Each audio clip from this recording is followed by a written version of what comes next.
नमस्कार। ज्ञानवेद चैनल में आपका हार्दिक स्वागत अभिनंदन। हम पढ़ रहे हैं क्षितिज जो कक्षा 9 के लिए है और हमारा चल रहा है वो है गद्यखंड। गद्यखंड का पहला अध्याय है हमारा दो बेलों की कथा और इसके जो आपके लेखक है मुंशी प्रेमचंद। तो हमने इसके पहले दो भाग कर लिए हैं जिसमें प्रेम जी का जीवन परिचय रहा है और साथ में जो आपके पाठ के 5 भाग दे रखे हैं उनमें से 4 भागों का हमने अध्ययन कर लिया है और आज हम करेंगे 5वां भाग जो अंतिम भाग है वो साथ में प्रश्नोत्तर भी। तो हमने जब ये दो बेलों की कथा शुरू की थी तो सबसे पहले इसमें गद्य की बात बताई गई थी। गद्दा कितना सीधा साधा जानवर होता है, उसी सीधेपन का फायदा उठाकर किस प्रकार उनको उसका दुरुपयोग किया जाता है। और हीरा और मोती की दो की घटनाक्रम हमने पढ़ी थी। अब हीरा और मोती जो हाजीकोष था वहाँ बंद है तो वहाँ से वो किस प्रकार निकलने की कोशिश करते हैं और कैसे वापस पकड़े जाते हैं, ये घटनाक्रम आगे आपके अभी शुरू हो रहा है जो आपके 5वें भाग में। तो जैसे वो निकलने की कोशिश कर रहे थे तो वहाँ जो चौकीदार है वो आ जाते हैं और जो थे जो दीवार थी उसने मोती ने तोड़ दिया था और अंदर कुछ जो पशु थे बंदे जैसे भेड़ है, बकरी है, घोड़े हैं, गधे हैं, वो निकल गए थे। और क्योंकि हीरा बंधा हुआ था इसलिए हीरा को अकेला छोड़कर मोती वहां से जाना नहीं चाह रहा था। तभी क्या होता है, सुबह हो जाती है और मुंशी और चौकीदार अन्य कर्मचारी की खलबली मदद उनको पता चल जाता है कि दीवार तोड़ दी गई है और वहां से जो पशु बंद थे वो सारे निकलते जा रहे हैं। तो वहाँ वो आते हैं और मोती की खूब पिटाई करते हैं और मोटी रस्सी से उसको भी बांध दिया जाता है। तो और जो पशु थे वो तो आजाद हो गए लेकिन हीरा और मोती वहीं कैद रह गए। आगे देखो इनकी क्या स्थिति होती है उसका वर्णन हम पढ़ते हैं। 1 सप्ताह तक दोनों मित्र वहीं बंधे पड़े रहे उसी हाजीकोष में। उनको सजा के रूप में 1 हफ्ते तक बंधा हुआ रखा गया। किसी ने चारे का एक तृण भी नहीं डाला, मतलब एक दिन का भी चारे का उनको खाने के लिए नहीं दिया गया था। एक बार पानी दिखा दिया जाता था, मतलब दिन में एक बार केवल मात्र पीने के लिए पानी दे दिया जाता था। चारा वगैरह नहीं मिल रहा तो पानी वैसे भी प्यासे नहीं लगती है। तो ये दोनों की सजा के रूप में सजा दे रहे थे। आगे हम देखें तो यही उनका आधार था। दोनों इतने दुर्लभ थे, मतलब कमजोर हो गए थे, उठा नहीं जा सका और ठठरियां निकल आई थी, मतलब हड्डियां दिखने लगी थी और इतने कमजोर हो गए थे क्योंकि लगातार 1 सप्ताह से उनको खाने के लिए कुछ नहीं मिल रहा था। इसलिए उनकी स्थिति बहुत ही खराब हो गई थी और वो बिल्कुल कमजोर दिखाई दे रहे थे। एक दिन बाड़े के सामने डुगी बजने लगी और दोपहर होते होते वहाँ 50-60 आदमी जमा हो गए, मतलब एक धुन बजाई जाने लगी और उस धुन को सुनकर वहाँ कम से कम 50-60 आदमी इकट्ठे हो गए। तब दोनों मित्र निकलने गए और उनकी देखभाल होने लगी। अब हीरे मोती की देखभाल होने लगी है। लोग आकर उनकी सूरत देखते हैं और मन फिक्र करके चले जाते हैं। ऐसे मर्द मेरे का कौन खरीदार होता, मतलब ये जो डुगडुगी बजी थी वो इन दोनों बेलों की नीलामी के लिए बजी थी। तो इनकी अभी जो स्थिति थी वो बिल्कुल दयनीय थी। तो ऐसे बेलों को, मतलब मरियल समान बेल है, उनको लेना कौन चाह रहा था। तो आदमी आते उनकी शकल सूरत देखते और वापस चले जाते। सहसा एक दड़ील आदमी, उनकी आंखें लाल थी और मुद्रा अत्यंत कठोर, आया और दोनों मित्रों के उल्लू में अंगुली गोंदकर मुंशी जी ने बातें करने लगा। उनका चेहरा देखकर अंतर ध्यान से दोनों मित्रों के दिल कांप उठे। वे कौन है, उन्हें क्यों टंटोले रहा है, मतलब जो वो तो किसी ने खरीदार नहीं बने, लेकिन एक व्यक्ति आया है जो बड़ी बड़ी आंखें, लाल आंखें और मुद्रा एकदम कठोर है। वो व्यक्ति उनको देख रहा है, परख रहा है और मुंशी जी से बातें कर रहा है, मतलब लेना चाह रहा है। तो ये सारी बातें देखकर हीरा और मोती की रूह कांपने लगती है कि ऐसा कौन आ गया जो हमें टंटोल रहा है, मतलब अच्छी प्रकार हमें देख रहा है, क्यों देख रहा है, इसकी क्या इरादा है। इस विषय में उन्हें कोई संदेह नहीं हुआ। दोनों एक दूसरे की भीख नेत्रों से देखा और सिर झुका लिया। अब कर भी क्या सकते हैं दोनों, मजबूर थे, बंधे हुए थे, तो इनका कोई सहारा भी नहीं था। तो दोनों एक दूसरे को देख रहे हैं और आंखें नीचे कर लेते हैं। हीरा ने कहा, गया के घर से नहा के भागे, अब जान नहीं बचेगी। इससे तो अच्छा था हम वहाँ से नहीं भागते, मतलब गया के घर पर ही रहते, तो कम से कम हमारी जान तो बच जाती। ये किसने कहा है? हीरा ने। मोती ने इस श्रद्धा के भाव से उत्तर दिया, कहते हैं भगवान सबके ऊपर दया करते हैं, उन्हें मानो हमारे ऊपर दया क्यों नहीं आती। मोती कह रहा है कि मैंने सुना है कि ईश्वर दया करते हैं, तो ईश्वर की हमारे पर दया क्यों नहीं है, मतलब हम पर दया क्यों नहीं आ रही है। भगवान के लिए हमारा मरना जीना दोनों बराबर ही है। वो आपस में सवाल जवाब कर रहे हैं कि भगवान ये चाहते हैं कि हम मर जाएं, उनको कोई फर्क नहीं पड़ता हम जिए या मरे, भगवान सबके ऊपर दया करते हैं। चलो अच्छा ही है, कुछ दिन उससे पास तो रहेंगे। एक बार भगवान ने उसे लड़की के रूप में हमें बचाया था, अब नहीं बचा पाएंगे। कहते हैं कोई नहीं, जो भगवान की मर्जी है वही ठीक है।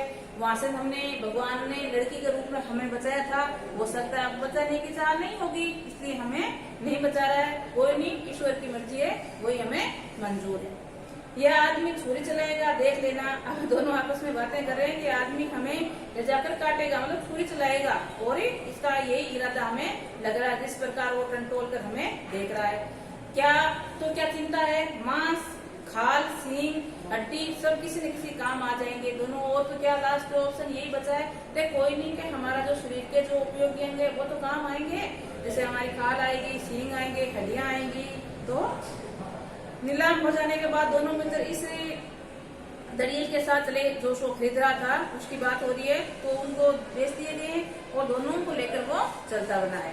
दोनों की बोटी बोटी कांप रही थी, मतलब दोनों बेद डरे हुए थे, कांप रहे थे, और बेचारे पांव तक न उठा सकते, पर भय के मारे गिरते पड़ते भाग जाते थे, क्योंकि उसे जरा सी चाल धीमी हो जाती जो उसने डंडा जमा देता था। मतलब ये वो लेकर गया है, इनकी स्थिति बहुत खराब थी, क्योंकि 7-8 दिन से उनको खाने के लिए कुछ नहीं मिला था, तो बिल्कुल कमजोर हो गए थे, चलने की स्थिति में नहीं थे, लेकिन मार के आगे भूते भागते हैं, ये बात का होता है। तो उनको जैसे ही धीमी करते चाल तो पीछे से डंडा पड़ता, इसलिए जैसे तैसे गिरते पड़ते वो चले जा रहे हैं। राह में गाय बैलों का एक रेवड़ हरे में चरता नजर आया था। हमें गांसे में गुजर रहे, उसी हरा खेत नजर आ रहा है, और वहाँ पर एक गाय और बैलों का झुंड चल रहा है। सभी जानवर प्रसन्न थे, चिकने चपले, कोई उछलता, कोई आनंद से बैठा पांगुर करता। कितना सुखी जीवन था इनका, पर कितने स्वार्थी हैं, सब किसी को चिंता नहीं। इनके दो भाई बंदी के हाथे कैसे दुखी पड़े हैं। तो ये दोनों सोच रहे हैं कि देखो ये पशु पक्षी जो सामने दिख रहे हैं कितने प्रसन्न है, खुश हैं, खेल रहे हैं, उछल रहे हैं, इनको हमारी कोई परवाह नहीं है कि हम दोनों किस प्रकार दुखी हैं और दूसरों के हाथों में बंधन के रूप में बंधे हुए हैं। सहसा दोनों को ऐसा मालूम हुआ कि परिचित रहा है। हाँ, उसी रास्ते से गया उन्हें ले आया था, वही खेत, वही बाग, वही गांव मिलने लगे। अभी जिस रास्ते से वो बैलों को लेकर जा रहा है, जो नीलाम करके लाया है, वो रास्ता बैलों को परिचित लगा है।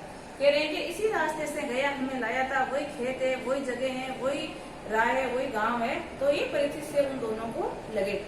पड़ती की उसकी चाल तेज होने लगी। अब बैलों को लग रहा था कि हम हो सकता है पुराने मालिक को जूड़िए उस स्थान पर पहुंच जाए, इसलिए उसमें साहस आ गया, हिम्मत आ गई, और उनकी जो चाल थी वो और तेज होने लगी। सारी थकान, सारी दुर्बलता गायब होगी। आहा, ये लो अपना ही हार आ गया, उसी कुएं में हम कुएं चलाया आया करते थे, ये कुआं है। अब उनको वो इस तरह पहचान में आ गया कि पहले हम यहाँ इसी कुएं से पानी खींचा करते थे। मोती ने कहा हमारा घर नजीक आ गया है। हीरा बोला भगवान की दया है, मैं तो अब घर भागता हूँ, ये जाने देगा, इसे मैं मार गिराता हूँ। अब ये उनका जो रहने का स्थान था पहले वाला, वो जगह आ गई है। तो कहता है कि मैं इससे भागना चाहता हूँ, तो दूसरा कहता है कि ये भागने देगा, कि नहीं भागने देगा तो मैं इसको मार गिराऊंगा और इसके हाथों से या चुंगल से छूट कर भाग जाऊंगा। नहीं, दौड़कर थाने में चलो, वहाँ से हमें आने जाएंगे। दोनों उन्मुख होकर बच्चों की भांति प्लेट करते हुए घर की ओर दौड़े। वह हमारा थान है। दोनों दौड़कर अपने थान पर आए और खड़े हो गए। अड़ेल पीछे पीछे दौड़ता चला आ गया। अब जो झूरी था उसका घर था ना, सबसे पहले जिस बैलों को रखा था हीरा और मोती को, वहाँ स्थान पर ये दोनों पहुँच गए हैं, और उनका जो खरीदार था वो भी दौड़ता दौड़ता उनके पीछे आ गया है। झूरी द्वार पर बैठा धूप खा रहा था। बैलों को देखते ही दौड़ा और उन्हें बारी बारी से गले लगाया। मित्रों की आंखों में आनंद के आंसू बहने लगे। एक झूरी का हाथ चाटे रहा था क्योंकि अब उसने असली मालिक भी मिल गया था और मालिक का प्यार भी मिल गया था। तो आपस में प्यारे बांट रहे हैं चार सुनकर। झूरी आगे हड़ियल ने जाकर बैलों की रस्सी पकड़ ली। झूरी ने कहा, मेरे बैल है, तुम्हारे बैल कैसे? मैं मेवासी खाने से नीलामी के लिए आता हूँ। ये कह रहा है तुम्हारे बैल कैसे हो सकते हैं? मैंने काची हाउस से तो नीलामी घर था उसको बोलते हैं, वहां से मैंने यहाँ इन पशुओं को, मवेशी पशुओं को नीलाम करके लाया हूँ। मतलब दोनों बैलों को वहां से पैसे देकर खरीद कर लाया हूँ। मैं तो समझा हूँ चुराई लिए आते हो तुम, चुपके से चले जाओ। मेरे बैल है, मैं बेचूंगा तो बिकेंगे। किसी के मेरे बैल नीलाम करने का अख्तियार नहीं, मतलब किसी को ये अधिकार नहीं दिया है मैंने कि मेरे बैलों को नीलाम कर सके। ये मेरे बैल है, मैं बेचना चाहूँ तभी बिकेंगे। जाकर थाने में रपट कर दूंगा। मेरे बैल है, इसका सबूत ये है कि मेरे द्वार पर खड़े हैं। अब जो पैसे देकर खरीद कर लाया था नीलाम करके, वो कह रहा है कि क्या सबूत तेरे पास तेरे? तो वो कह रहा है जब थाने में रिपोर्ट कर दे ताकि हमें पता चल जाएगा, क्योंकि मेरे द्वार पर खड़े हैं इसलिए मेरे बैल हैं। अड़ियल जलाकर बैलों को जबरदस्ती पकड़ लाने के लिए बढ़ा। उसी वक्त मोती ने सींग चलाए। अड़ियल पीछे हटा। मोती ने पीछा किया। अड़ियल भागा। मोती पीछे दौड़ा। गांव के बाहर निकल जाने तक रुका नहीं, मतलब पूरा उसको गांव से बाहर धकेल कर आया। कौन? मोती। पर खड़ा अड़ियल रास्ता देख रहा था। अड़ियल दूर खड़ा धमकियां दे रहा था, गालियां निकाल रहा था, पत्थर फेंक रहा था और मोती विजय सूर की भांति उसका रास्ता रोके खड़ा था। गांव के लोग ये तमाशा देखते रहे और हंसते रहे। जब अड़ियल हारकर चला गया तो मोती अकड़ता हुआ लौटा। हीरा ने कहा, डर रहा था ना कहीं तुम गुस्से में आकर मारने बैठो। मतलब हीरा यहाँ खड़ा के मुझे डर लग रहा था कि गुस्से में कभी उस अड़ियल को मारने दो। अगर वो मुझे पकड़ता तो मैं दे मारे उसको छोड़ता ही नहीं। अब न आएगा तो दूर से ही खबर लूंगा, देखूं कैसे आता है, जो गोली मरवा दे। मर जाएगा तो उसके काम ने आऊंगा। हमारी जान में कोई जान नहीं समझता, इसलिए हम इतने सीधे हैं। अब दोनों बातें करें, हमें तो कोई समझता नहीं है, हमारी जान को किसी की परवाह नहीं है, इसीलिए हम इतने सीधे हैं। अगर जरा देर में नांदों में खिली भूसा चोकर और दाने भर दिया गया और दोनों मिलकर खाने लगे। उसका जो मालिक है झूरी, उसको खाने के लिए उसकी जो नान थी, नान मतलब वो स्थान जहाँ उसको भोजन वगैरह दिया जाता है, तो उसमें भूसा, खली, चूरी सभी डाल दी गई है और वो दोनों दोस्त आराम से खाना खा रहे हैं। और बस लड़के तमाशा देख रहे हैं और आसपास के जो लड़के हैं वो तमाशा देख रहा है और झूरी खड़ा दोनों को सहला रहा है। सारे गांव में उत्साह सा मालूम हो गया, मतलब उल्लास हो गया, खुशी हो गई। और उसी समय मालकिन ने आकर दोनों के माथे चूम लिए। जो उनकी झूरी की पत्नी थी वो दोनों बैलों से बड़ा ही प्यार करती थी, वो आकर उनको प्यार कर रही थी। तो ये था हमारी दो बैलों की कथा। अब हम इसे संबंधित कुछ प्रश्न उत्तर करती हूँ। जैसा पहला क्वेश्चन है, काजी होश में कैद पशुओं की हाजिरी क्यों दी जाती थी? तो इसका उत्तर होगा, काजी होश में पशुओं की हाजिरी इसलिए दी जाती थी ताकि पशुओं की गिनती बरकरार रहे, ये पता चले कि कितने पशु आज हैं और कल कितने रहेंगे, इसलिए वहाँ प्रतिदिन हाजिरी ली जाती। छोटी बच्ची को बैलों के प्रति प्रेम क्यों बढ़ाया था? क्योंकि जब झूरी द्वारा बैलों को गया के यहाँ भेज दिया गया था, तो गया के घर में एक छोटी बच्ची थी जो बैलों से आत्मीयता रखती थी और प्रतिदिन शाम को उसको 2 रोटी देती थी।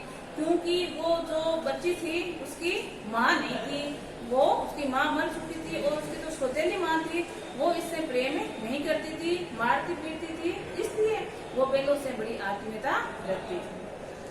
अगला क्वेश्चन है आपका कि प्रस्तुत कहानी में प्रेमचंद ने गद्दे की किन विशेषताओं के बारे में बताया है और उसको मूर्ख प्राणी का अर्थ क्यों दिया गया या नाम क्यों दिया गया है?